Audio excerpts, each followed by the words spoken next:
दिल्ली के जंतर मंतर पर कांग्रेस जनता पार्टी यानी सीजेपी का विरोध प्रदर्शन आखिरकार धर्मेंद्र प्रधान के इस्तीफे के बाद खत्म हो गया है। आंदोलन खत्म होने के बाद सीजेपी के संस्थापक अभिजीत दीपके इन दिनों महाराष्ट्र में अपने घर पर हैं।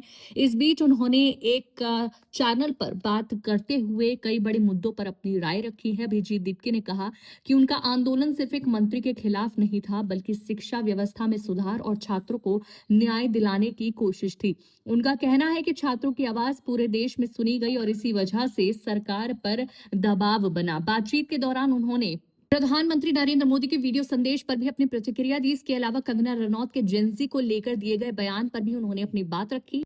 दीपके ने कहा कि आज के युवाओं की आलोचना करने के बजाय उनकी समस्याओं को समझना ज्यादा जरूरी है। उन्होंने झारखंड और पंजाब में परीक्षाओं से जुड़ी गड़बड़ियों का भी जिक्र किया और कहा कि बार बार पेपर लीक और परीक्षा में अनियमितताओं की खबरें सामने आना चिंता की बात है। उनका मानना है कि जब तक परीक्षा प्रणाली पूरी तरह पारदर्शी नहीं होगी, तब तक छात्रों का भरोसा वापस नहीं आएगा।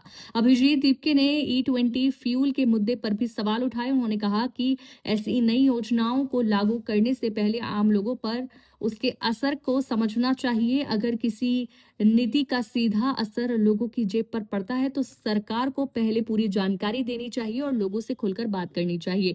बातचीत के अंत में उन्होंने कहा कि शिक्षा, रोजगार और युवाओं से जुड़े मुद्दों पर राजनीति से ऊपर उठकर काम करने की जरूरत है। उनका मानना है कि अगर इन मुद्दों पर गंभीरता से काम किया जाए तो देश के लाखों छात्रों और युवाओं का भविष्य बेहतर हो सकता है।